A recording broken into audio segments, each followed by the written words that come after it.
Well, it's quiet outside of TD Garden. Other arenas have playoffs going on, but not for the Boston Bruins, as the players, they cleared out their lockers last week after a season where they missed the playoffs for the first time since 2015 and 2016. But inside, a little bit of action going on, or at least we're awaiting it as we await the end of season press conference with Charlie Jacobs, Don Sweeney, and Cam Neely. Judd and Adam are there covering that for us. Meanwhile, Sophia, Razor, and Brick are here in studio. We're going to play it for you live, and then, of course, highlight some of the key answers and quotes we get out of the three on the panel. And we're going to also have one-on-ones with Judd and Adam with some of the guys there. Guys, you've been with the Bruins organization longer than I have, at least in the 5 years I've been here. I feel like this is a time that I have the most questions. What about for you? So maybe since the last playoff miss, is this one of the ones where you have the most question marks going? Yeah, absolutely. But here's where I'll start. You know, I think we're all watching playoff hockey because it's the best postseason sport in the world, right? So we're watching it, and a press conference today, management, ownership, it just reminds you that this season is over. The Bruins didn't qualify, so it's a little bitter in your mouth. But you're right, Sophia. This is all about the questions that face this Bruins organization. They want to get right back, the quick retool, however you want to phrase it. I don't care, you know, but whatever vernacular you want to use. But being out of the playoffs is unacceptable. They felt like they took their first step at the trading deadline. That was the easy part. Now all these questions need to be addressed. They need to be answered. They need to be executed. Well, and that's and how much of that we get today. I'm really intrigued because there are so many steps. There's a lot of steps at this point between now and draft day, now and free agency, and then now and training camp. So this is that first step, like you said, Brick. And I'm just curious how big of a step it is and what we really get out of it. Yeah, and it all starts with probably naming a head coach, right? Mm-hmm. That's where it has to start. We're not going to get that answer today, I don't think, but curious to see what the conversation's like this morning. Yeah. So obviously on the panel, we see three chairs often, or I wouldn't say normally, but at least often enough, there are four when the head coach is part of some of those questions. But because Joe Sacco was the interim head coach, and that is, like Brick said, one of the biggest question marks, we are not going to be hearing from him until we find out what the decision is with the Boston Bruins. Guys, I was at locker cleanout last week as well. Some really, and I was pleased with this, but some really raw answers. And we'll probably throw some sound in case you guys at home missed some of the quotes from the Boston Bruins. But Charlie McAvoy had a lot of emotion and a lot of disappointment that was like palatable, which is what you want to feel from your players and this new group of leaders, that there was this, you know, frustration that you can really sense from them, that this is just not okay to be missing the postseason. And he was really frustrated with, of course, how his season went personally, not being able to be part of the group near the end, et cetera, et cetera. But it feels as though, I know you said, Brick, it doesn't matter what the vernacular is, retool, rebuild. I feel like to them, at least to Don Sweeney, I feel like he'll be trying to say retool because he wants to make this short, not long. Well, to the Charlie McAvoy point, I think, you know, a lot of these guys, especially the tie-in guys, the leadership, that next wave of leadership guys, they felt a real sense of guilt because they got a coach fired. A coach that set, you know, an NHL record for success during the regular season. And if you just start at that point right there, and that's 20 games into the season, and how it snowballed, even when you thought they were going to get some traction, it retracted, or whatever the word might be, and they just never got it, and you just feel such a sense of emptiness. It's a hollow feeling. You hate not being part of the postseason. When you look back on the year, you try to rationalize the good things, but there wasn't enough, and that's how the players feel. And Brick, you know, at the end of the season, it happens during the season too, at certain times in the NHL, where you get on a losing streak, it feels like you're never going to win another game. And when you miss the playoffs like this, it can feel like you're never going to make the playoffs again. And you're watching from the outside. So a lot of that frustration, and we're going to hear that at this table too today. Yeah, and those feelings could have started as early as what? Well, like February. Exactly. Could have been by the Four Nations the way things were going. But because of the rest of the division and the rest of the Eastern Conference, they hung in there pretty late based on their lack of results. It was essentially right to the deadline. Yeah. You know, up until, and even the 2 games after we were talking, you know, maybe we get a bump. Maybe we get a bump because of what was going on in that division. So you're right. There wasn't as much time as maybe in some other years when you don't make the playoffs to have that feeling.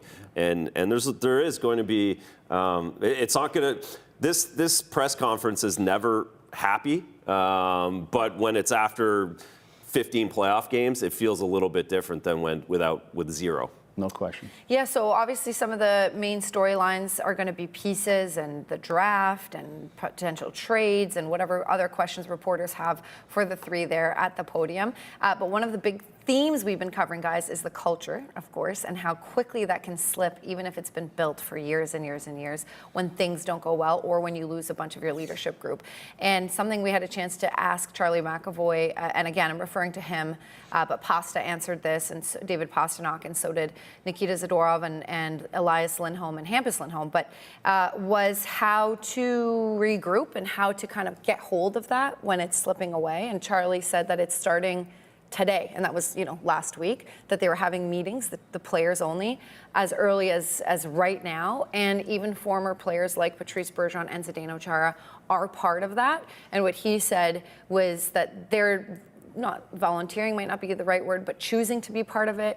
The core that's remained is welcoming their leadership in terms of conversation or direction.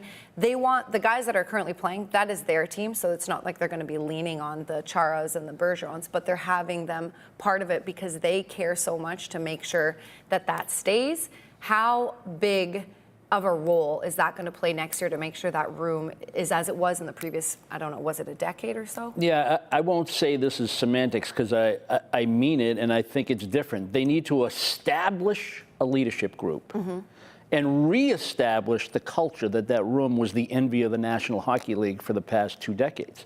Not an easy task.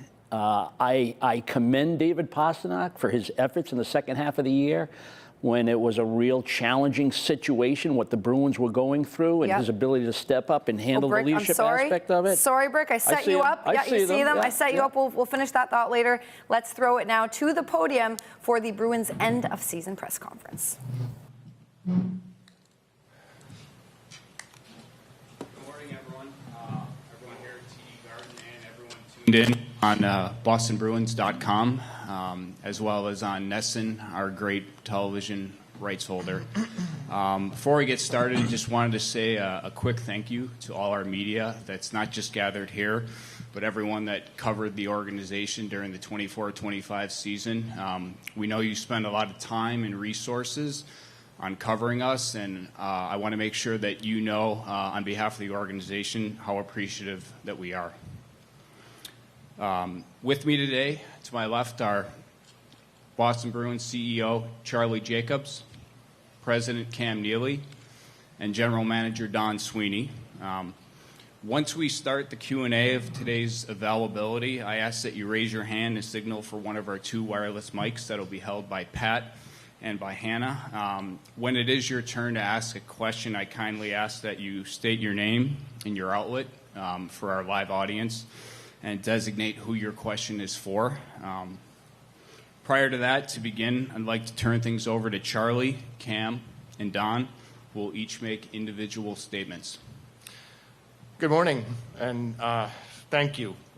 First and foremost, before we get started, I'd like to thank our fan base for your loyalty and dedication.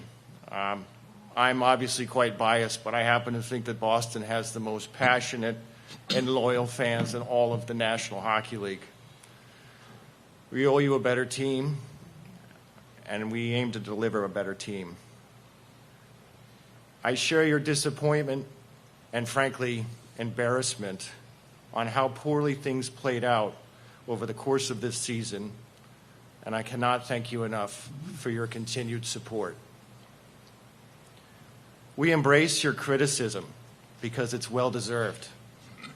And I want you to know it fuels myself and it fuels the 2 gentlemen to my left to do better, which we will. And speaking of Cam and Don, I'm proud to sit alongside these 2 gentlemen because I know we've got the right people in the right seats on the bus to bring this franchise back to glory. Now, let me be clear. The results from last season are absolutely unacceptable, and accountability has never been higher. However, I need to tell you that when deciding what is best for the long-term success of this franchise, we have to be pragmatic and use data-driven decisions. Now, Cam and Don, in their respective roles as president and general manager, have proven that they can take a franchise that has missed the playoffs and build one for sustained success. It is my opinion that we can do it again, and this time get over the hump and become a Stanley Cup champion. I don't think it's an accident that the Bruins are tied for the best winning percentage in the National Hockey League since Don Sweeney's hiring.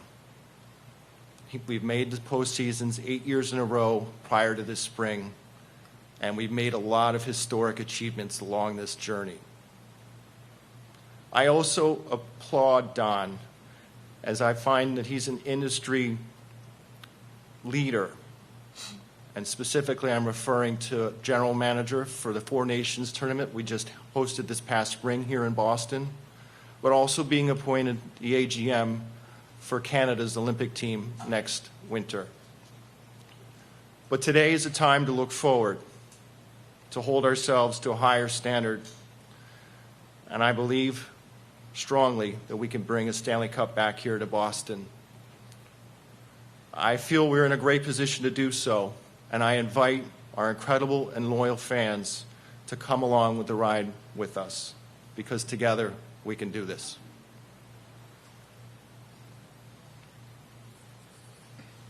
I echo Charlie's remarks about our fans. I mean, I go to every other building in the league, and to see the passion, the loyalty, the commitment to our franchise is at the tops of the league, in my opinion. This year was very frustrating for all of us, especially our fans. We have high expectations, and we didn't meet them this year. We fell way short, and it's disappointing for us sitting up here. It's disappointing for our fan base. They deserve better. They've supported us for 100+ years.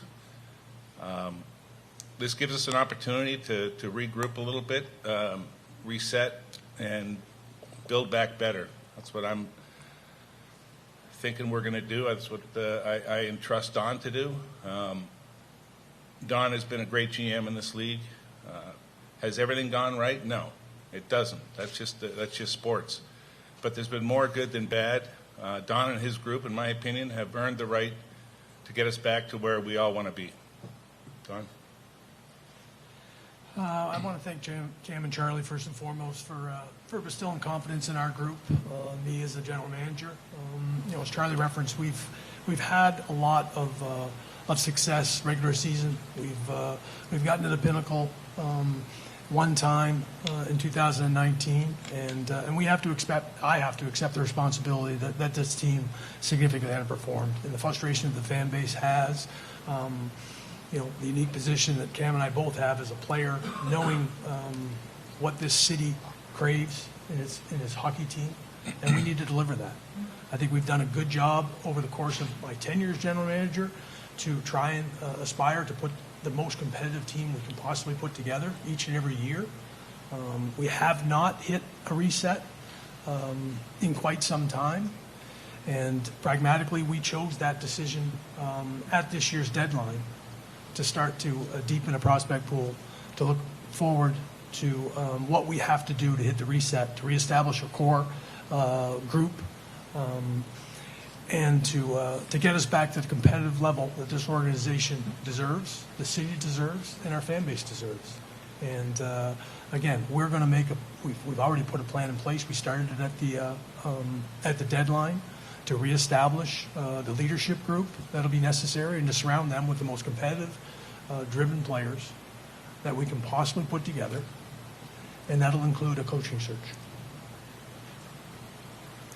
Thank you, guys. Now we'll begin our Q&A portion. Again, Hannah over there, Pat over there, 2 wireless mics. When it is your turn to ask a question, ask that you introduce yourself and your outlet and who your question is for. Steve, why don't you kick us off?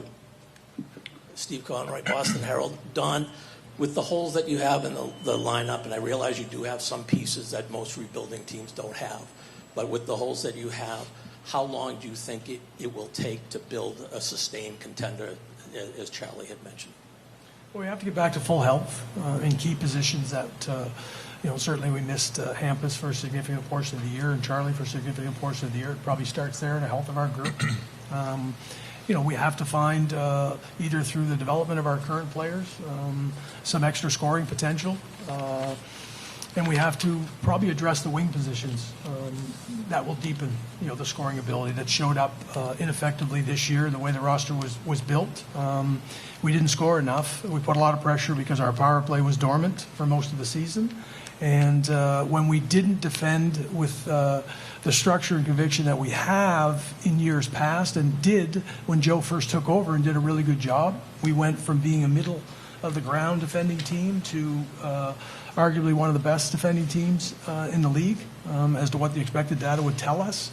And then in January 3rd, we have a real pivot point that we all of a sudden did not. And that's the problem that started to creep in, where you start to have scoring deficiencies in players that certainly weren't, relative to the year before, hitting their watermarks. Obviously David and Morgan had terrific offensive years, and so we need to be able to complement that in a much better fashion. But I think the scoring potential of our group needs to be increased and addressed this summer. But we need to get back to the competitive level, the speed, and defending with the conviction that we have been doing.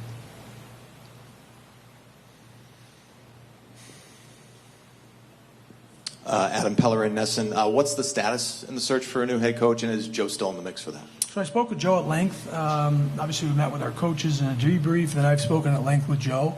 He's aware that we're going to have a coaching search. He's aware that he'll be part of the final group of coaches that we get down to, because I think he's earned and deserved that. Joe, when he took over the 20 games, did a really, really good job. And as I referenced, because I've gone back and looked at the record of our team and where things went sideways with us, we couldn't get back on the rails. On January 3rd, we were at 20-15-4, had gotten back to a 565 winning, point percentage-wise, and then we went 9-12-4 in the next 25 games. And that's not good enough. Our schedule was arguably a little harder at that point in time, but it's still not good enough. And we need to address, obviously, get our goaltenders back to where they're pushing each other, and defending in front of them much better. And that would be part of the coaching search. So we've already started that process and knowing who's available, and narrowing that down as I go through some checkpoints in terms of hitting the criteria. Communication with players nowadays is paramount. Structure, detail, being organized is paramount. You can't have it and survive.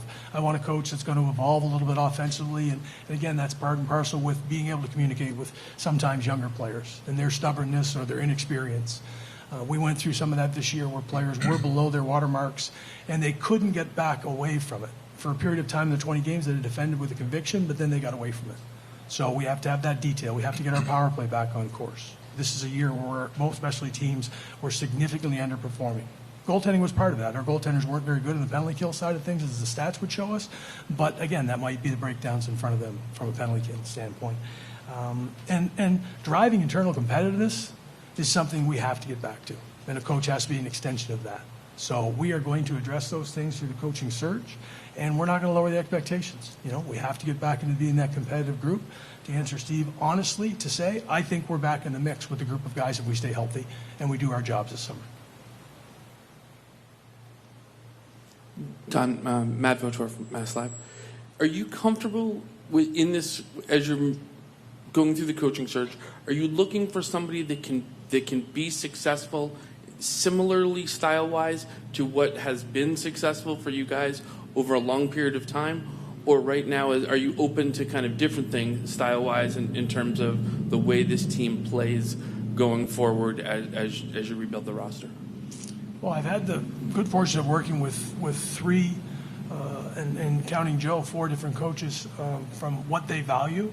And I do believe the league you need to continue to evolve. That's why I referenced that, evolve offensively, especially with younger players and integrating them. But if you don't defend in the National Hockey League, you don't have sustained success. however you want to do it, whether that's zone, man-to-man, whether that's a hybrid, whether that's, neutral zone, whether that's, you look at LA's situation this year going from, 1-3-1 to a little bit more of a pressure situation that they're doing, but they still do a really good job. They led the league in goals against. That's part of winning hockey. It just has to be, and it's going to be part of our fabric. We're going to get back to that. Now, we have to continue to evolve offensively, as I referenced the scoring deficiencies that we had this year, and our power play in particular put a lot of pressure on our team that you have to be perfect. Our goaltenders previously have been really, really good. This year, they weren't as good as what they had been. That's fact. And our team in front of them didn't defend with the same level of conviction. So the structure has to be there. It has to be part of the fabric of what a coach believes in. But I do understand that the players coming into the league are offensively driven, and they need to understand that it's okay to play with that offensive creativity, but it has to be within the confines of what your team and the structure is going to dictate in order to be successful. Hi, Tara Sullivan from the Boston Globe. In regard to the coaching search, if maybe each of you would just sort of let us know any nuts and bolts you're willing to share as to your individual roles in the search. And my question about it is sort of twofold. Like, one, when you're in those conversations, is the perception of the job from the outside as a rebuild, a teardown, or do you feel like coaches that you're meeting with or prospective coaches see this as almost win now or closer to win now? And I am curious if there's been any questioning of you based on dismissing 3 coaches in your tenure, any pushback about getting enough time to do the job? From the coaches themselves? Yeah. I'll call you up and let you know, Tara, if somebody turns it down the invitation to interview for one of the most historic jobs in the National Hockey League. I understand. Have that conversation.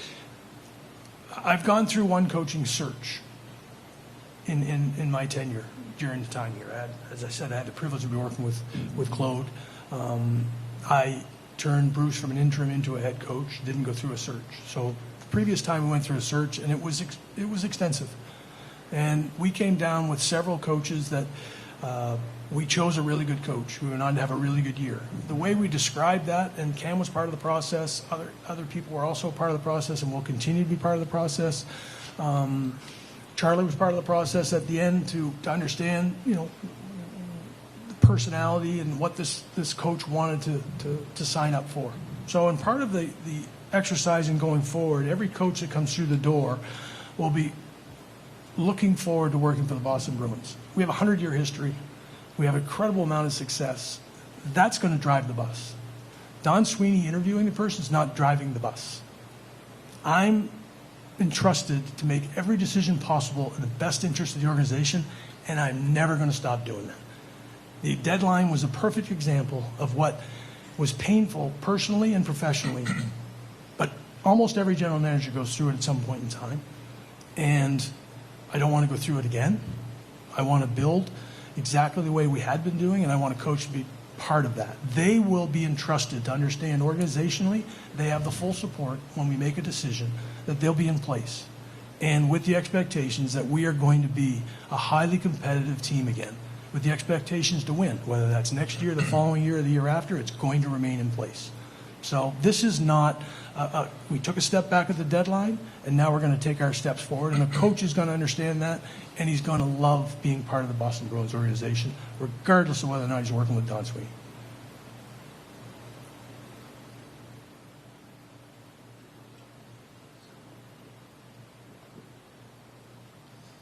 Scott McLaughlin, WEI. For Charlie, is there a mandate from your end that this team is back in the playoffs next year? And is there any appetite for this to potentially take longer than that to build back? I would defer to by the way, we've had this conversation. Are the playoffs in the discussion for next year?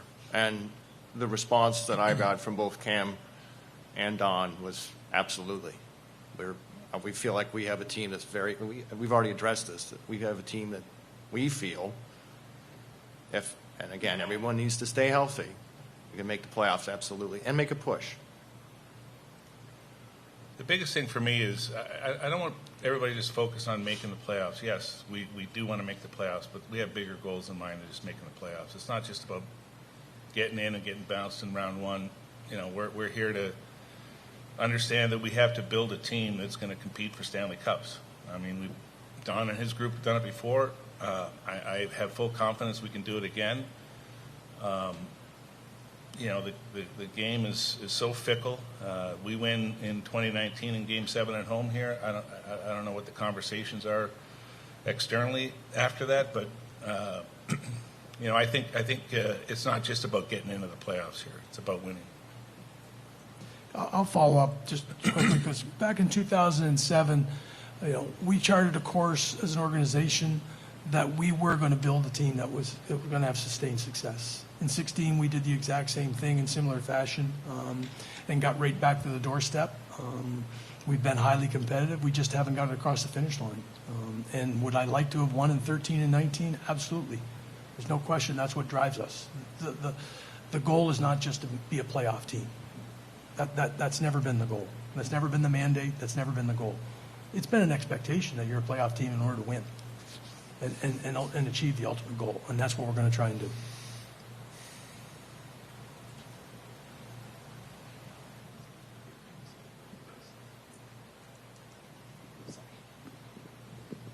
To follow up on some of the coaching search questions, I have a few here. So have you started the process yet besides Joe? As well as, would you be open to a candidate that has no NHL experience, someone from, say, college or the AHL, as part of your coaching search? I have started it. I've started the background part of criteria, as I referenced, speaking with people that I know will be available, that are currently available, that would be interested. Starting again back to the criteria. Does it have to include NHL experience on a head coaching level? No. It has to include some form of, it should include some form of NHL exposure. But if somebody blows you away, they blow you away. I don't think I'm going to narrow it down to just, you know, I think that's a disjustice to the process. So I'm going to take the process and identify, as I said, the criteria that we have in place and go through it. You know, similar to last time and similar to where we got down to, you know, 3 candidates in the situation that they've all been head coaches in the National Hockey League. So you feel good about that and they've had success. The person who comes into this door is going to have success. You know, we're going to set them up for that. We're going to work with them with that. And but having NHL experience is part of that. They don't have to be currently an NHL coach, but exposure to the league is important.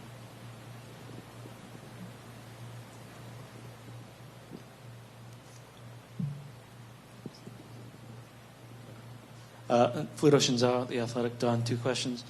First of all, to when you're ready to add here, whether it's scoring on the wings, defense, whatever, what do you think is the primary mechanism through which you'll add? Free agency, trade, internal? It's all the above. Whatever is at our disposal to utilize, be it through trade, as I referenced what we tried to do at the deadline to find some younger players, deepen the prospect pool, add a player that, you know, that would help us in Casey from an offensive standpoint. He's a different player than Charlie, backfilled with a player that may be able to do some of the things and grow into some of the things that Charlie Coyle was so very good at. We're going to use every mechanism possible. And then with younger players in years past, they've been pretty NHL ready before you've brought them into the fold. Does that standard change in terms of incorporating prospects who might not be as ready as they have been in the past? I mean, deep down, I think you'd always want a finished product when you arrive on an NHL ice. You know, we used Matty Poitras a couple years ago that was very, very good and arguably one of our better players in training camp. He earned an opportunity to be here. You know, could we have made a short-term decision and a long-term benefit of sending him back to junior after 9 games? Yeah, probably. In hindsight, did it help him from the standpoint of getting exposure and get him further along in the process? I think he's a better player now as a result of some of the experiences he's had. Unfortunately, he got injured last year and missed a lion's share of the second half of the season. He's now back on track offensively, producing at the AHL level another point a game. He's going to go through the playoffs, which we're excited about with the group we have as a next building block step, and arguably he comes back as a better player and challenging to the degree that you just referenced. We're not going to just plug a player in because he's young and exciting. they have to earn those stripes. Fabian's a good example of building blocks and recognizing one-on-one talent and ability is different than how it's going to translate to winning hockey in the National Hockey League on a competitive team. Ultimately, they have to earn that, and we're going to hold them to that standard. Mick Colagio, Rink Rap Blog, 3 times fast. Donnie, is there any chance you'll hold on to a significant amount of your cap space if you think that the better investment can be made in 2026? I mean, if you look at the free agent class, if that's what you're referencing, we're going to go through negotiations with Morgan Geekie. We're currently going through them to extend him. What portion of the salary cap and how we approach things? The UFA. Like if you decide, well, what do we need? And then you decide you identify what we need, and then you look at the market and you say, boy, I don't want to commit all of our cap space to what the best we can do to become more relevant next season if it's going to tie our hands against the players that are going to come up in 26 that we think can get us where we really want to go. Well, I think we're going to try and pursue the right players. If they don't exist or they don't want to join us, then that's a different story. But the hypothetical of eyeballing a player that may come to fruition in 26, could be short-sighted. Ultimately, if that player really wants to join you, I think you can do everything in your power to make the space available. That's my honest belief. I think you can move a player, you can create enough space. If that player that is a great player in the National Hockey League can help you, I think every team finds the space necessary. So from a realistic standpoint, you don't see a scenario whereby you do the best you can to get the Bruins back on the playoff map and then not be able to get a player that would really I don't get think you I don't think we'll box ourselves out. Yeah. At all. Okay. I think we're driven to get ourselves right back on track. I don't think we need to pursue things that aren't going to fall into that category for us and set ourselves up for disappointment as a result of that. But my belief is if we put ourselves in position to be competitive again, we're going to be more attractive to the player you just described, and we're going to do everything necessary if that player wants to join us to make it happen. Quick specific follow. Where do things stand with Henry Yoki? How are you? Along with all of our UFAs, we're going through some internal discussions this week and next, and then I'll attack, the players that we think will be part of the process going forward, indicating to their representatives that we were going to take some time associated with whether it's Henry, whether it's Cole, and going through the list of those players. RFA will also be part of that. We have a little longer timeline potentially to be able to utilize that we will, and I reference Morgan because, it's obvious that we have a interest in getting in front of that because that sometimes sets up what other things we may or may not be able to do, and we'd like to sign him to a longer-term deal. We know he's going to be on our team next year regardless, but we'd prefer to have him on a longer-term deal. He had a hell of a year. You referenced the goaltending earlier. To what do you attribute the drop-off in Swayman's game, and are you concerned at all that the added workload was part of it?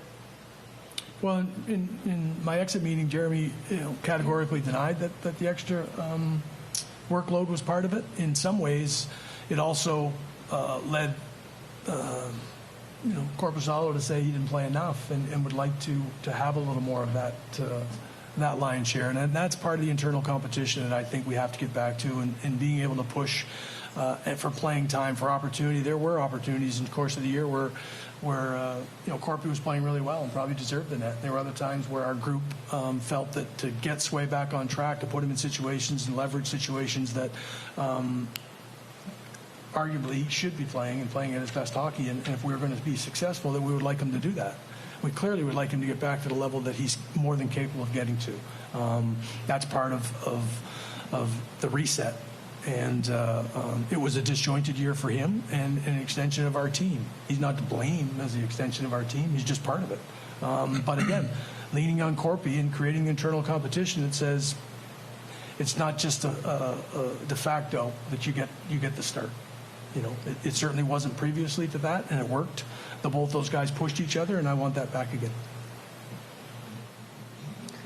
Jimmy Golan from the Associated Press. Charlie, all those wins that you referred to under Don's tenure that same thing could also be said of a couple of coaches who are currently in the playoffs with other teams. Why were they held accountable in one way when these two are being held accountable in a different way? Well, I just want to make, there's been a narrative that I think we should address. And I believe there have been 3 head coaches of the Boston Bruins over the past, I'm going to say 10, or more like 15 years when you call Claude. Sweeney's just mentioned, we hired Bruce Cassidy for Providence, and he coached down there and then came up and coached us at the Boston Bruins for some time. I think the shelf life of a head coach is significantly shorter than one of a general manager or a team president. It's the nature of the beast of the job. You can have players' attention for a select window of time, and then unfortunately, sometimes you lose it. It's Don's job to make sure that he's got his hand on the pulse of whether or not the players have tuned him out, the head coach. And I feel he's done a pretty good job of measuring that. So can I follow up just for a little context? Joe's been here a long time and actually been under all 3 of those coaches. I worked with Bruce for 8 years in Providence before he took over the reins. Was part of Claude's tenure here for the whole time. I'm wired to be working with people for solutions and not looking for a quick fix. Bruce grew into a really good head coach in National Hockey. He remains a really good head coach in National Hockey. I just worked with him at the Four Nations, and we just won that together. And we offered Monty a contract extension. Couldn't find a landing ground. He did a hell of a job in St. Louis this year. He's a good hockey coach. He led us to an historic season. Sometimes, things go askew, and you have to reevaluate and reassess. But generally, my tenure has been to work with people through solution-based, and sometimes you make hard decisions. That's part of the job, and ultimately, that same hard decision will be made whether or not I'm still doing the job here, to be perfectly honest with you. So that's all part of it. That's professional sports. I was on the same side as a player and understanding when that shelf life existed. Fortunate enough to go to another organization during that period of time, which I never envisioned. But my goal is to work with people and find solutions, and that's what we're going to do with the next head coach. Kevin DuPont, Boston Globe. I've got a question for each of you, a different question if I could. I'll start with you, Charlie. You mentioned how tough this year was, an embarrassment to use your word. Would you consider rescinding the 4% price increase for the season ticket holders? Well, on top of the 9% last year. I see ticket pricing is a sensitive subject. I'm aware of that. Things cost more. The way our structure of the U.S. economy is based is things cost more. I expect that you probably pay your higher electric bill than you did last year. I know that we, for instance, pay more to open our building for security, for ushers, for concession workers, for parking attendants. Everything. People deserve a raise and an increase. Likewise, we increase our ticket prices as our expenses go. I mentioned this before. Every dollar we bring in, 50% goes to the players. We share it. We're in a partnership together with them. So the ticket increase, the price, whether it's 4% or 9%, is all going back into the hockey club. So we've made our decision. We've raised our ticket prices, and no, we will not be rescinding that. Okay, Cam, question on drafting and development. Neither of them have really been up to expectations, in my opinion. So can you just elaborate on that, Kevin? The drafting? Yeah. Well, where we've picked and who we've picked and how it's turned out. Well, where you've picked is not a lot of top 10 picks, but ultimately, not a lot of first-round picks. Yeah, but ultimately, are those draft picks, have they developed? Have they come in? Have they come online the way you want them? If that's the case, fine. But well, obviously, you want to hit on all your picks. There's no question. I mean, the work that the scouts do throughout the course of a year, they put in a lot of time and effort. They understand the players as best they can. We get the information from the scouts. Don ultimately ends up making the picks with information that he gets from the scouts throughout the year. But I think that our drafting and developing, the narrative there is a little off. And it's been going on for quite some time. Goes back to 15. And 15, it was really unfair to Don. By the time Don got hired, it was late May. Draft was late June. He wasn't even probably thinking about being a general manager of the Boston Bruins at the time. What Don did leading up to the draft to make the acquisitions that he did with those picks, to get the 3 picks, I thought was really good. Then Don was trying to move up in the draft. It didn't work out. What we should have done, looking back, we should have taken some time out and said, okay, guys, let's regroup here. We didn't move up. We got 3 picks in a row. I think it was very new for everybody. We stood backstage for those 3 picks. What we should have done was get back to our table and say, okay, let's sit down and say, are we okay with our list? And, look, these are things you try to learn from. Other picks throughout after that, I think we've got a number of players, not necessarily playing with the Boston Bruins, but a number of players that we have drafted that have played NHL hockey games.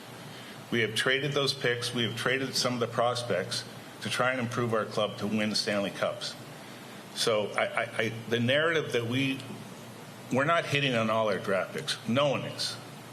You pick in the top 10, you better hit. We haven't done that in quite some time. So have we been perfect? No. Can we be better? Yes. I don't think anybody's asking to be perfect. I'm asking going forward here, because that's 10 years ago. The 10 subsequent years, are you satisfied with the draft picks and the development of those picks 10 years later? Not with everyone, no. No, I mean, it's when you're picking and looking at 17-year-old kids, you're hoping they're going to be NHL players by the time they're 23, 24 at the latest. It takes some time for these kids to develop, and some develop at different ages, some don't develop at all.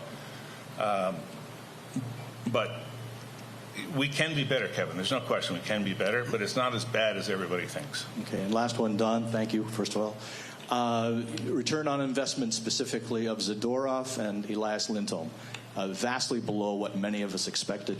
I'd like to get your interpretation of the return on investment of those 2 players, and specifically whether there's something coming that would lead you to believe their performance is going to be better than what we saw this year.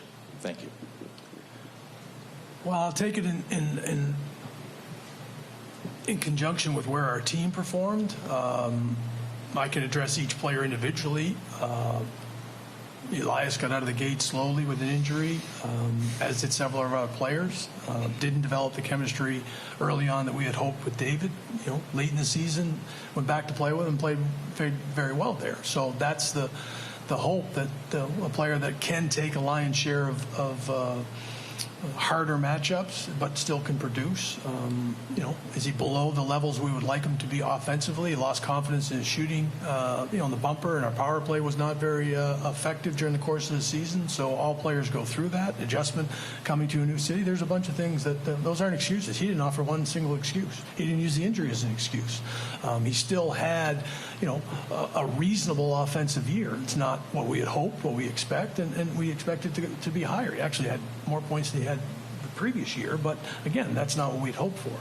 In Nikita's case, came in and was very rambunctious to start the year and took a lot of penalties as a result of it, put himself behind the 8 ball. If you look at him statistically, he had his point totals Again, the raw statistics, we don't really look at plus minus all that much, from the standpoint of performance, but it is an indicator of, when good things are happening on the ice versus bad things are happening on the ice. And, he led our team in a significant margin there. So and he stood up for a lot of players. There was a lot of opportunities during the course of the year where other teams, trying to exert their will, and they had a tough time because he'd go right by their bench, he'd go right by our bench.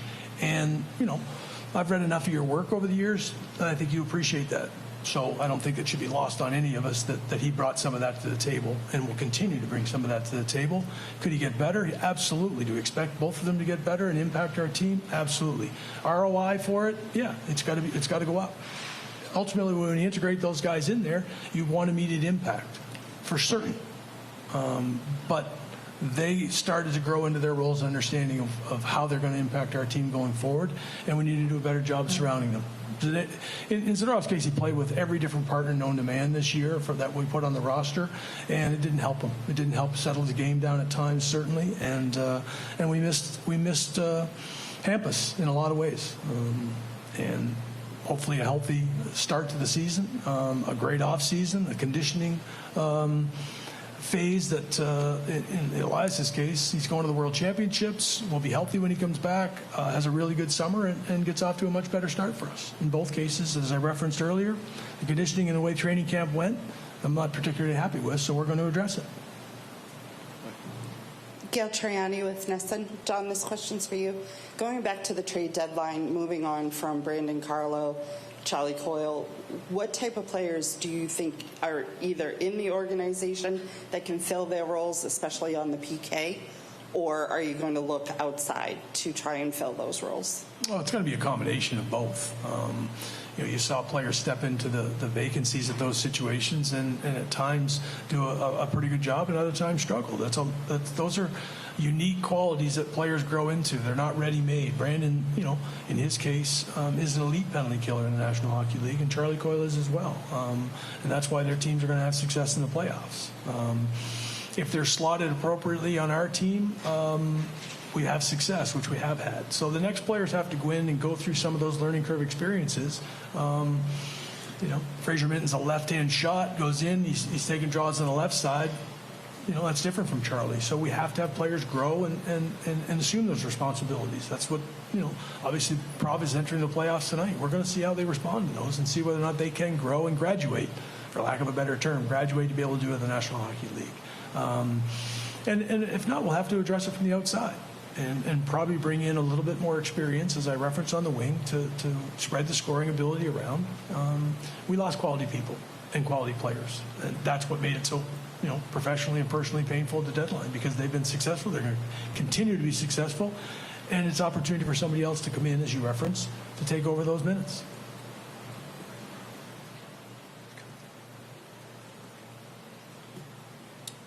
I have one question for Don and one for Cam, if I could. Don, you've referenced not getting an extension done with Jim Montgomery, and you referenced the training camp. In retrospect, do you regret not having more of an answer or making a decision last off season in terms of Jim Montgomery's future with the team? I don't have a regret from the standpoint of not being able to complete a deal. It takes two people to complete a deal, and I would use that on a cast or wider net. We had several players that dug their heels in situations, and I'm not going to begrudge anybody. If they feel that the marketplace is going to bear more fruit for them, then they should pursue what they feel is best for in their best interest. I have to make decisions for the organization to put the jigsaw puzzle together in the best interest of our team. And sometimes you have to bend, and I recognize that. There's plenty of times where I have. And there's other times where I'm trying to look at the longer projection of things and not bending. And sometimes you get, a stalemate as a result of it. You hope you don't, because you enter into negotiations trying to find a deal, not hoping not to. In every one of those, we offered contracts to every single person. Unfortunately, it didn't come to bear on several of them, and we made decisions as a result of that. There are two sides to that street in the negotiation part of the process. And then Cam, different position, but there was a report that Don is entering the final year of his contract. A, can you confirm that? And B, is there a That's not a report. I said it earlier. Okay. Okay, fair enough. You want to validate it? You can validate it. It doesn't have any bearing on, again, as I referenced, not to jump in front of Cam and finish the question, it's not going to have any bearing on the decisions. That same questions come up in the deadline.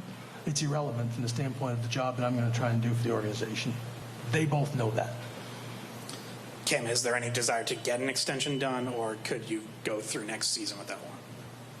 Given it a lot of thought, I'm still contemplating what the best course of action is. But as I mentioned, I really feel like Don has done a good job here for the most part. Him and his staff have been very collaborative. I like when I sit in their meetings how collaborative they are. Obviously, the year that we had is a huge disappointment, and that falls on all of us, not just Don. That falls on all of us. I'll figure that out in the near future with that particular question, whether we're going to re-sign Don or not. But he's got another year left.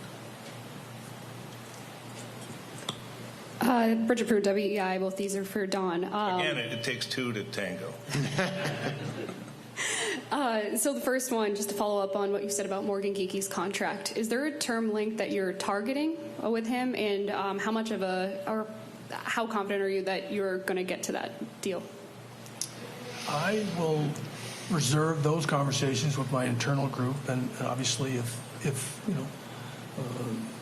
Morgan or his representatives decide to publicize that, then that's perfectly fine with them. They have a goal. We have a goal. I'm not boxed into any one particular year. We're going to look at the entire whether that's term and AAV and all the other things that go with it and find the landing spot. Our goal is to have a long-term deal. And second question, you mentioned Swayman's workload and wanting to have more of a competition with Korpisalo. Is there a difference in approach in how much of a workload you're going to give both of the guys next season? Well, we're going to go with what we've always done, in terms of who has the hot hand, who can win, without losing sight of a person needs to have reps and needs to have game opportunities. And at times this year, there were a couple opportunities that I've discussed with Bob and Joe that we probably missed an opportunity to allow Corpy to have a little bit of that rope, in particular when he was playing well. That's sometimes the decisions that, as Bob would say, the goalie excellence department, the goalie not as excellent department this year, and he's been on record as saying that. Anyone else? Steve, and then Kevin. Don, just on the coaching search, do you have a timeline on that? And do you think it'd be necessary to have a coach in place when free agency starts so free agents know what they're getting into? Probably in a perfect world. Timing might be that the coaches that we identify are still part of the NHL playoffs, and when you get permission, when's the appropriate time to get permission and opportunity, could present some challenges. I'll be forward thinking and communicating with that with certain people, but very respectful of their situations and what they're trying to accomplish. I don't have a definitive timeline, but my hope would be we'd be far along at that point in time. We there? There we are. Don, some years you've had a laundry list of guys headed for surgeries. I just want to get an update if that's the case this year on anybody. And also, what is your confidence on Hampus in terms of his, ready to go from the gate? There's been a lot of talk, a lot of rumors about his knee being sort of in the Kevin Miller category. We're fortunate that outside of Pavel Zacha having a small procedure, not surgical, recently, and he's not going to go to the World Championships. Everybody right now, Johnny Beecher, I suspect may have something, small to repair. Everybody else right now is not a surgical candidate. We have several players that are going to attend the men's worlds. Elias is going, David Pastrnak is going, Jacob Lauko is going, Andrew Peak is going, Mason Lohrei is going, and Jeremy Swayman are going. So again, they're playing more hockey, so I don't have an update on that front. As relates to Hampus, discouraging part of where we're going through the season, and again, part of my job is to try to be proactive. If we knew we were missing Hampus for the entire season, we would have had to be aggressive to bring in another player. The timeline was generally about 2 months plus. And when it turned into 3 and then shut down, obviously that was disheartening for our group. And the same time, Charlie went down. There is no indications based on the second small procedure to remove a screw that was irritating him and not part of the healing process at that point in time, which ended up shutting him down to allow it to be a natural process. There's no indications that he'll be restricted in any way, shape, or form and not back to the level of full health and impact for our hockey club, which is a big boost for us. He'll have a full off season of training, and return to play status should be 100% when September rolls around.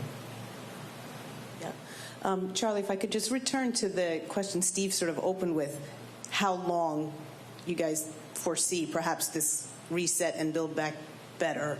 Do you have thoughts in mind? Could you withstand another year without the playoffs? You've been very clear it's a Stanley Cup team. If you saw other things, what do you feel about that? If Cam and Don came to me and said, listen, we do think we have a path towards a championship team, but we need patience, of course, we can be patient. I do feel, though, and we've spoken at great length about this, the team that we currently have, healthy, with the additions we intend to make this summer, I anticipate that we'll have a playoff team and play meaningful hockey at this time of year in 2026. Take one more from Matt.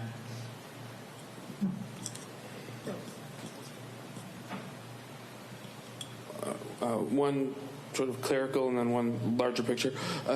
For the restricted free agents that you have, do you expect have you made decisions on whether you plan to tender each of them to bring them back?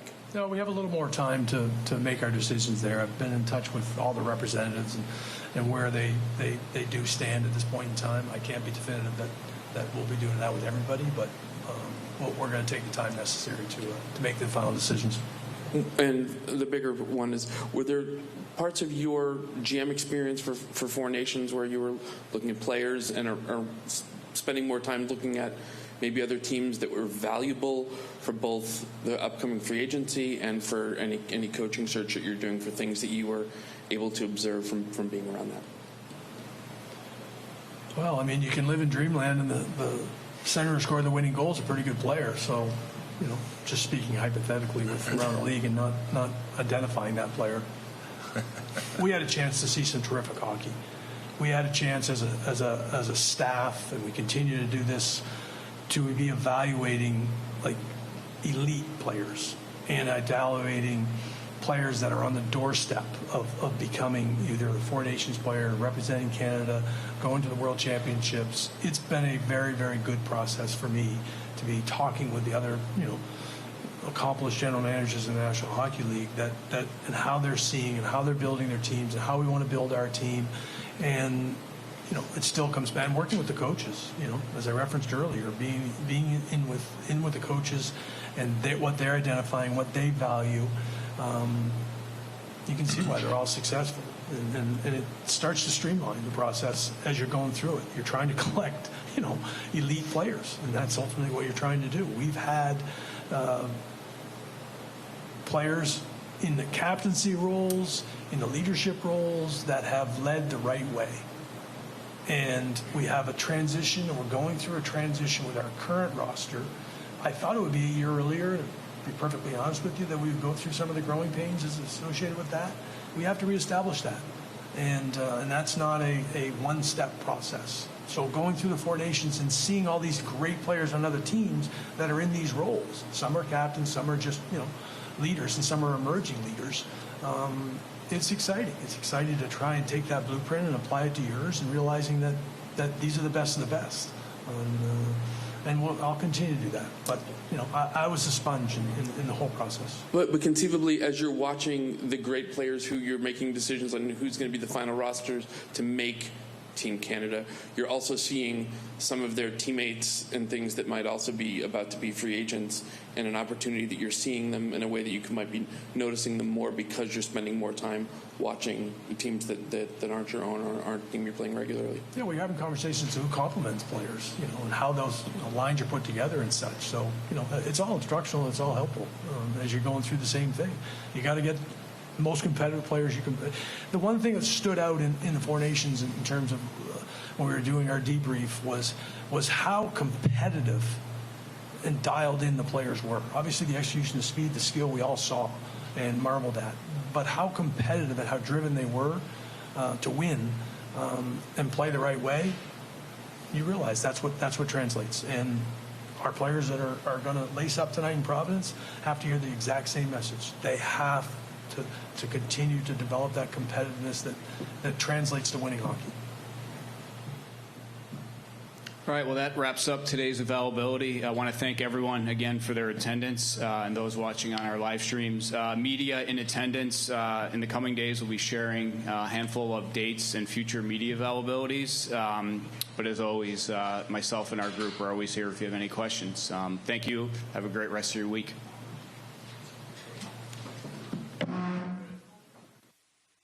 Well, Charlie Jacobs, Cam Neely, and Don Sweeney speaking for almost an hour, guys, at their end-of-season press conference. We're going to take you right up to the noon hour, replay some of the clips that stood out to us, and just kind of go over everything we heard. Lot to digest, guys, from contracts, including Don Sweeney's contract. Didn't think that was going to be a question, but contracts with the players, coaches, so on and so forth. Brick, like I said, there was a lot said there. Anything stand out to you, or what stood out to you the most? Well, I try to prioritize, based on how the responses, not so much the questions, but the responses and the things that they emphasized. And to me, the bullet points that I took from that press conference: A, head coach; B, leadership and culture; C, now we get into the roster construct. Okay, top six forward. And we could peel that onion. Which way do you go? Can you get a 1C? Can you get a top, big-time, first-line center? Or, based on what I heard, they think Lindholm can still be that guy despite the year that he had.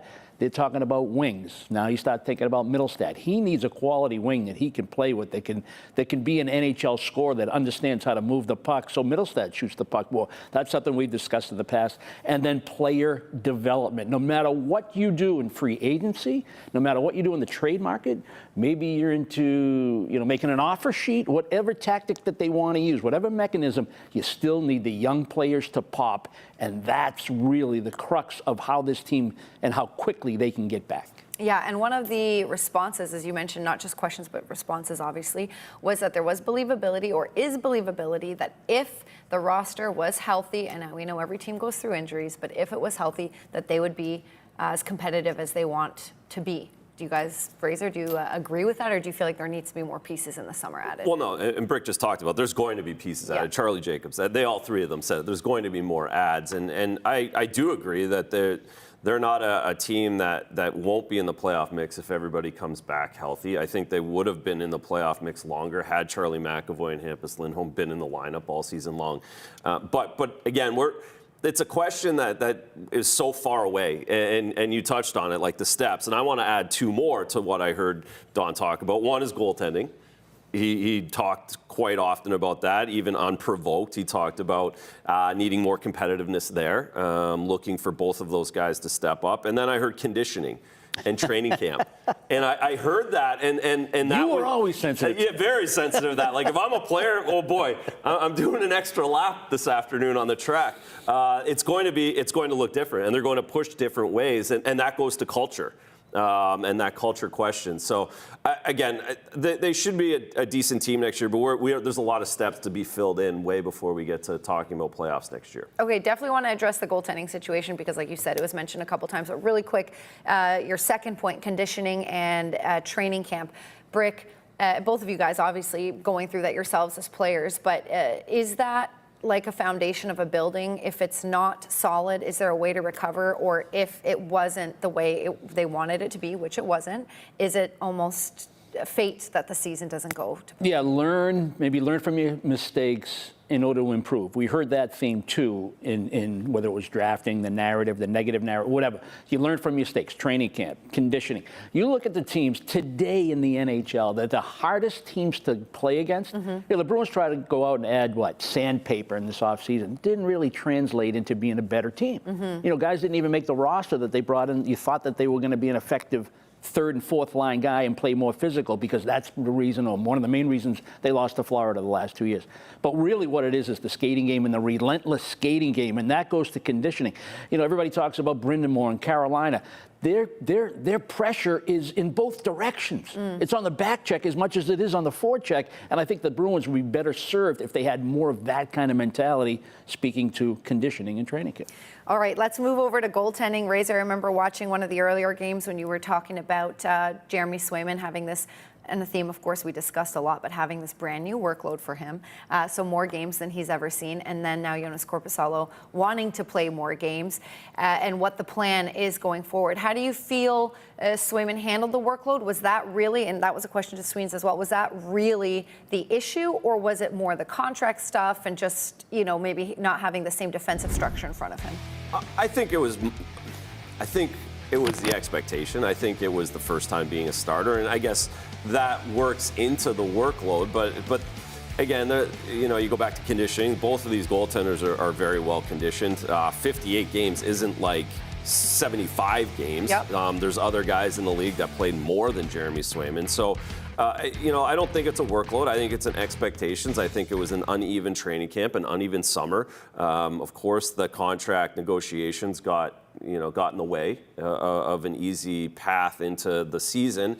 And then just playing better. You just flat out, you have to play better on top of it. So it's learning from mistakes, like we've heard a lot. Yeah, and I got to ask you, Razor, the position, the goaltending position. You had to move on from one of them because you weren't going to pay them both. Okay, is there a maximum number when it comes to salary for that position combined? And based on that number, does it affect the workload and how it's dispersed? Well, that's the tricky part. Because when you're paying someone, you feel like you need the ROI on that guy, and you need to get at maximum games. And as a player, you know this, Brick, as a goaltender, if I'm making starter money, I want to have I have an ego in that. I want the games. I want to be out there every night. So is there a finite number? I'm not sure if there is, but we're certainly seeing, and we're going to see over the next month and a half, that the teams that are built from the defense out rather than the goaltender out can be somewhat more effective in building the roster. And when you talk about an Aiden Hill, and the good news is the cap is going up, and the number should shrink just a little bit. But if you're asking for a number, it's probably right around that 10 million range. Okay, so 3 more years of Korpisalo at $3 million. I'm guessing that's about close enough, right? Yes. All right.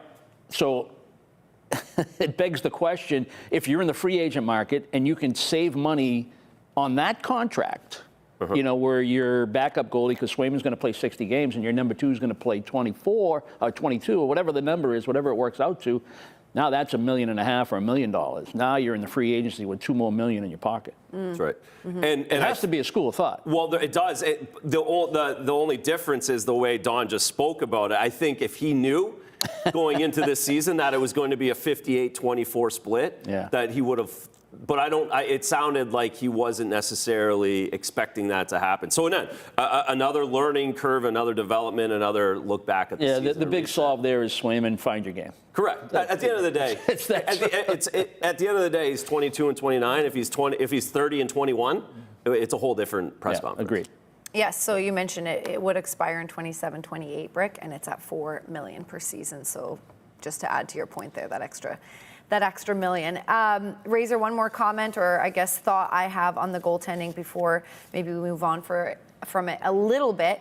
But again, something you had mentioned with workload, it's not just like physical workload, but mentally, if Swayman had a bad game or if Allmark had a bad game in previous seasons, they knew that the other goaltender would come in and likely get a win for the team. And so they're not as panicked because, you're in the losing column and then you're back in the winning column and you can come back. But when you're in the losing column for a couple games in a row and Korpisalo comes in, and no shame to him, he obviously has had some wins, but it's not as guaranteed as it seemed to be in the previous years. That also is something you have to work through. Well, the other thing when we talk about Linus and Jeremy is the goaltending positions beholden to the circumstance around them. Mm-hmm. And we can all say that the circumstance defensively was not the same this season as it was the past 2 seasons, and down through the center position, et cetera. So there is a bit of that involved as well, where the extra games on top of the quality of chances that the Bruins were giving up this year were much different as well. But I think, again, that's the mindset, though. There is a different mindset when you're playing every other game, and you're playing tonight and then you're not playing for 4 more days, right, rather than having to go out there after giving up 7 goals or after giving up 8 goals and then going right back at it 2 days later.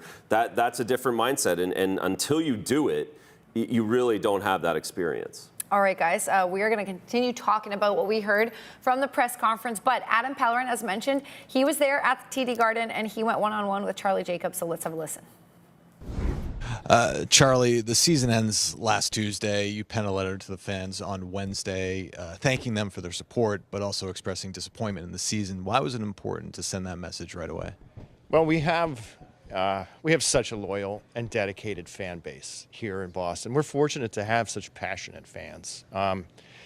We haven't had a season like this in 10 years, or I think it's 10 years, maybe it's 8 or 10 years. It's been hard to keep track of how many, but it's the first time we've not made the playoffs, and I felt like they needed to hear our frustration, my frustration as a fan, and acknowledgement that our team needs to do better. And that starts with myself and, of course, Cam and Don and the players on the ice, too. So, I felt it was time for a message so that people understood I was in the boat, so to speak, with them. You have the disappointing season, which included a coaching change in November, familiar faces traded away, but the front office remains intact. You mentioned Cam and Don remain at the helm. For fans who might question that, how would you respond? Well, I did some of that today during our press conference. I will share that we've been in this boat before. That is, having a team that's missed the playoffs and frankly, building it back. We've done this. Cam and Don successfully have done this. While we did not win a Stanley Cup, we came pretty darn close. We've also set the record for the most wins in a regular season in the history of the National Hockey League. All a team that's constructed by Cam and Don. And I also would be remiss if I didn't mention that Don is very well-regarded GM across the National Hockey League. I mean, Team Canada had a lot of choices in terms of who to appoint as the general manager for the Four Nations tournament, and they chose Don Sweeney because they believed in his hockey knowledge. He's also an AGM for Team Canada and the upcoming Olympics. So his peers clearly recognize his skill set and appreciate it. And I feel like we need to acknowledge that too. I think there's been a lot of chatter about, geez, these guys, they put this team together, should be accountable. As we discussed today, it was a reset year, and I believe that we can build back better. Culture has been a bedrock of the organization for many years, referencing Zdeno Chara, Patrice Bergeron, Brad Marchand most recently. How important is it for that to remain intact? So leadership is a huge, leadership and culture are huge elements on a winning hockey club.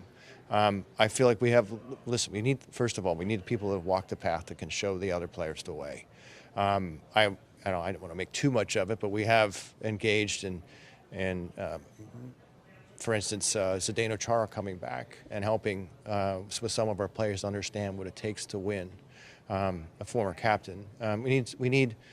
We need that in our room. I do think we have some elements of that. I mean, I heard a lot of chatter and breakup day about whether it was who's up next, so to speak, in terms of wearing the C. And I think that'll shake out in time. I don't know if that guy's in the room today, or if it is, we'll have to step up and do it. I mean, there's a lot that comes with the leadership of the Boston Bruins, and I think that'll have to emerge over time. Charlie, thanks for your time. Appreciate it. Okay, thank you. Adam, Charlie, thank you very much. I actually want to address, guys, something Charlie mentioned on the podium. One of the questions and one of the rumors or curiosities after this season that was floating around was how much patience does Charlie Jacobs, does management have for this retool, as we're calling it, and is missing the playoffs going to be detrimental next season? And the answer from everyone on the podium was that obviously playoffs are a goal, but they don't want to get in one round and bounced out. They want to build a championship team. With the contracts, with the stars like Charlie McAvoy and David Pastrnak, and where they are in their careers, you obviously want to capitalize on that and make it shorter. But do you guys feel that it is detrimental if they don't make the postseason 2 years in a row? I'm not as optimistic based on the current construction of the roster until I see what this team does. You know, we talked about doing phase 1, and that was the trading deadline. Phase 2 now is to go out, identify the right people. And I'm talking about establishing that leadership group. Some of it will definitely be what's already there, but can they add to it from the outside? Remember Zdeno Chara, I know he's a special case, but he came as a new Boston Bruin and was an immediate captain. Immediate impactful guy, immediate leadership group piece. Okay, so that is attainable this offseason. So what they do in the trade market, what they do in the free agent market, and how that impacts their leadership group, that to me is first and foremost on the retooling, the rebuilding of this team in order to meet that deadline or that schedule that you think you can match in order to be a playoff team next season. Is there any thoughts there before?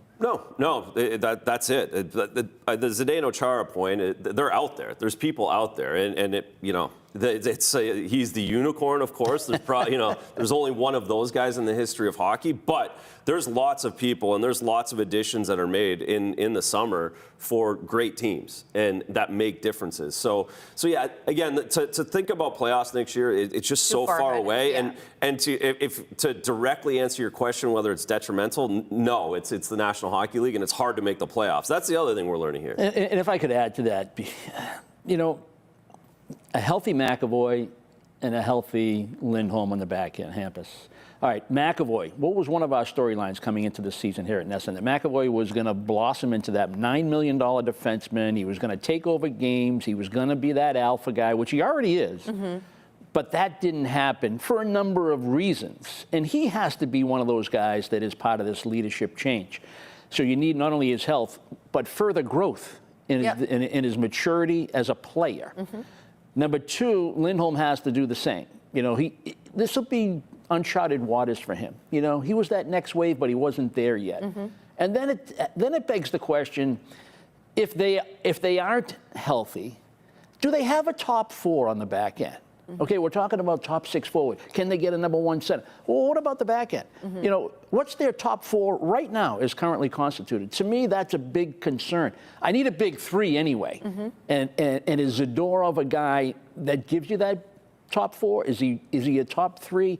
I think that's a situation that no one seems to want to talk about it, but it's in the front of my mind. It is, especially with Brandon Carlo leaving. Exactly. Who's filling Brandon Carlo? 100%. Who's filling his skates? And he wasn't having a great year, No. but he was still a top 4. 1,000,000%. Right. And he is with a team that's up 2-0 in the playoffs right now. And so that I agree 1,000,000% with you, Brick. There's a lot of talk about the forward group and the wingers and finding scoring. Right. But again, as a goaltender, I'm wondering that same thing. Who's filling Brandon Carlo's skates? Because he's done a heck of a job the last 9 years. And yes, you didn't need him the last couple of months of this year, but you're going to need a guy like that in Game 1 next season. All right, guys, to be continued. Judd Surratt was also at TD Garden, and he went one-on-one with President Cam Neely. Cam, let's start here. As much as the team and you and Don Sweeney had talked about it wants to improve the talent level on the team, is adding to and enhancing the culture really the thing that you have to nail here in the offseason? Well, it's something that we've talked a lot about. There's no question. I mean, you know, when you lose the type of leadership that we lost over the past few years, you hope those players that have played with those leaders have learned something from it. But it was a massive void losing Hampus, and then ultimately Charlie, from not just on ice but also off the ice. Those are two guys that really have stepped up to be leaders in the organization, and not having their voice around on a daily basis had an impact. I think one of the things for years, Cam, with this team is it was known as really sturdy defensively, hard to play against, a tough out. Some of those players have moved on. I mean, we're going all the way back to Zdeno Chara, Patrice Bergeron, Brad Marchand, a number of core players who were involved, and some of the guys departed here during the offseason. I guess with that in mind, does the identity of the team have to evolve? Well, I still think you have to be hard to play against. There's no question. I mean, especially when you get into a 7-game series, you need to be hard to play against, or you're going home. And that starts right from training camp. That starts internally. That starts at practice. I mean, you got to compete in practice. If you don't compete in practice, you're not competing in games. So it's really something I think that we need to maintain, is be a hard team to play against and a hard out. I mean, I think, and then I don't want to see quit. We let 5, 6, 7, 8 goals in a number of times this year, which is unacceptable for us. We've always taken pride in how we play defensively, and we got to get back to that. Just looking at your time as the team president here in Boston, in 2015, the team didn't make the playoffs. It missed again in 2016, and it wasn't until 2018 where the team was able to win around and start to become a contender. Just how heavy a lift is this to get this team where it needs to be? Well, it's going to take some work, and it's some of the current players that are here, they've got to get better. We hope to see some improvement from those players. And then we've got to do our job and bring in other players that are going to help get us back to where we want to be. It's going to take some work. It's not going to be easy. It's not going to happen overnight. But we're going to do all we can this offseason to improve our club, and then get back at it in September and see where we're at. But it's something for us that we've got to look at where the holes are and how we can fill them, and what's the best way to do that. From where you sit, what's the hardest part? To be honest with you, this year, watching games, it didn't matter. That was very difficult for me. It's been a long time. Even the years that we missed the playoffs, 15, 16, it was right down to the end. Those, even the last game of the year mattered. This year we made the decision at the deadline to pivot. As Don mentioned, got rid of a lot of really good players and good people, but that's the decision that was made. And, we knew the roster wasn't going to be as competitive. So it was very difficult to watch games that didn't matter in April. The CEO, Charlie Jacobs, expressed how he felt in an open letter. He did it again here today in front of the media. I guess when it comes to trying to put this team back together, what are some of the things that you're going to have to wrestle with when it comes to patience?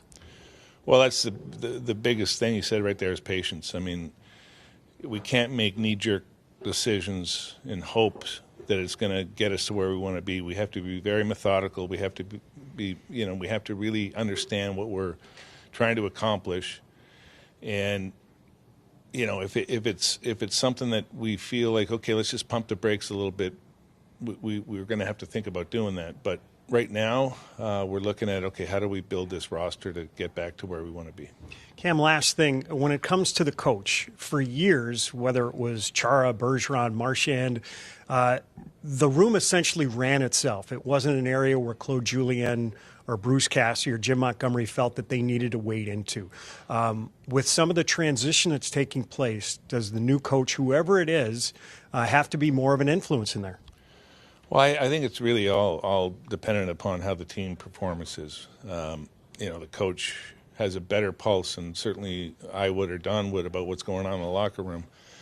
It's something I think, the coach should have the ability to understand where the team is at and say, okay, do I got to pat someone on the back or I got to kick someone in the butt?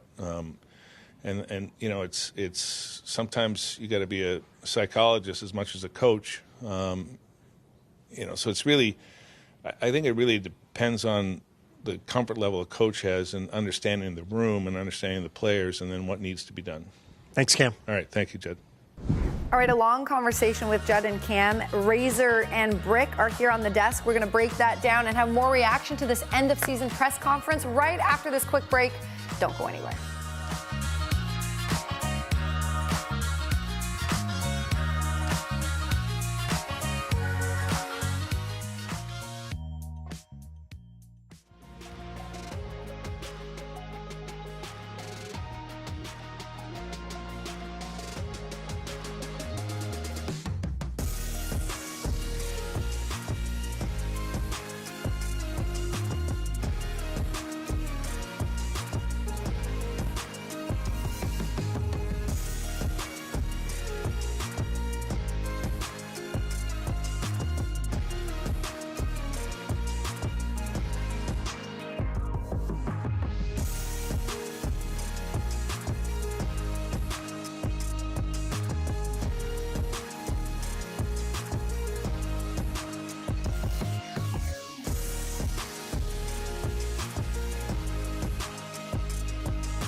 Welcome back. You're taking a look at the TD Garden. Quiet in terms of hockey, but there was a big press conference there earlier this morning, end of season press conference with Cam Neely, Don Sweeney, and Charlie Jacobs. In case you guys missed it, the whole thing, we are rerunning it at noon. So in around less than 10 minutes, actually, at noon on NESN Plus. If you missed it and want to hear the answers, but we're also going to recap some of the big points that we heard here on the desk with Razor and Brick. And of course, I'm Sophia. Guys, or Brick, something you mentioned, the defense and top four and what do they have? And you heard just before we went to break, Cam Neely talking to Judd Surratt a little bit about a bit of a defensive structure. I'm going to try to make this not long-winded, okay? Bear with me. But in the last couple of seasons with the Boston Bruins, we've obviously seen the way they play defense. When Jim Montgomery came in, one of the narratives was more offensive defensemen, more jumping in on the play. The way the league plays defensively has changed. What's been the best structure that you've noticed for them, and what do you think is going to work for them going forward? Well, when the Bruins play the best, they turn their defense into offense. That's where their offense improves. It's how well they play defensively. Now, they don't play man-on-man. They don't play zone. They play a hybrid, which means you have to have a hockey IQ in the defensive zone. You got to understand when the switches occur and why they occur and what's the most important part of the ice to defend when that switch is happening, not to get into X's and O's. And you need strong center ice play, and that was absent this year. I mean, look at what you had with the absence of your top two defensemen, just in terms of depth chart D. Okay, you had like maybe a 4, and then you had a bunch of 5s and 6s and 7s, really, when you come right down to it. And then if you didn't have that strength down the middle, you got what you got in the defensive zone, and then add that to the lack of confidence and bravado that you usually see from the goaltender and Jeremy Swayman.